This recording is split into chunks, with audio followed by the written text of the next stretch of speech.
எல்லா முடி பிரச்சனைக்கும் இந்த ஒரு பொடி போதும். கருவேப்பிலை இட்லி பொடி எப்படி செய்கிறதுன்னு பார்க்கலாங்களா? பேனில் அரை கப் அளவு கருப்பு உளுந்து, 2 டேபிள் ஸ்பூன் கடலைப்பருப்பு, நல்ல வாசனை வர அளவுக்கு செவக்க வறுத்து தனியாக எடுத்து வச்சுக்கோங்க.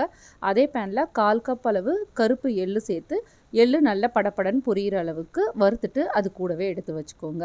1/4 கப் அளவு ஃப்ளாக்ஸீடும் சேர்த்து நல்லா வறுத்துக்கலாம். ஃப்ளாக்ஸீட் முடி வளர்ச்சிக்கு ரொம்பவே ஹெல்ப்ஃபுல்லாக இருக்கும். நல்லா இது வறுப்பட்டதும் தனியாக எடுத்து வச்சுக்கோங்க. இப்போ அரை டீஸ்பூன் அளவு மிளகு சீரகம் வறுத்து இது கூடவே எடுத்து வச்சுக்கலாம். ஒரு 2 கைப்பிடி அளவு கருவேப்பிலையை நல்லா வாஷ் பண்ணிவிட்டு 2 நாள் ட்ரை பண்ணி வச்சுருக்கேன். இது பேனில் சேர்த்துட்டு தேவையான அளவு கல்லுப்பும் சேர்த்து நல்லா சூடு ஏறுற அளவுக்கு மட்டும் அடுப்பில் வச்சுருந்துட்டு எடுத்துக்கலாம். நல்லா நம்ம ட்ரை பண்ணி வச்சுருக்கிறதுனால கிறிஸ்பியாக இருக்கும் கருவேப்பிலை. இந்த மாதிரி காஞ்ச கருவேப்பிலை யூஸ் பண்ணும்போது உங்களுக்கு ஷெல்ஃப் லைஃப் நல்லா இன்க்ரீஸ் ஆகும். இப்போ பேனில் ஒரு ட்ராப் மட்டும் நல்லெண்ணெய் சேர்த்துட்டு காரத்துக்கு தேவையான அளவு காஞ்ச மிளகாயை வறுத்துட்டு ஃபஸ்ட்டு காஞ்ச மிளகாயை நல்லா பவுட்ரு பண்ணதுக்கப்புறமா நம்ம வறுத்து வச்சுருக்க பருப்பு வகைகள் எல்லாத்தையும் சேர்த்து பவுட்ரு பண்ணிவிட்டு இது கூடவே கருவேப்பிலையும் சேர்த்துட்டு பெருங்காய பொடி சேர்த்து நல்லா ஃபைனாக பவுட்ரு பண்ணி எடுத்துட்டிங்கன்னா சூப்பராக கருவேப்பிலை பொடி ரெடி. இது இட்லி, தோசை, ஈவன் ரைஸ்க்கு கூட சூப்பராக இருக்கும். நீங்களும் ட்ரை பண்ணி பாருங்கள்.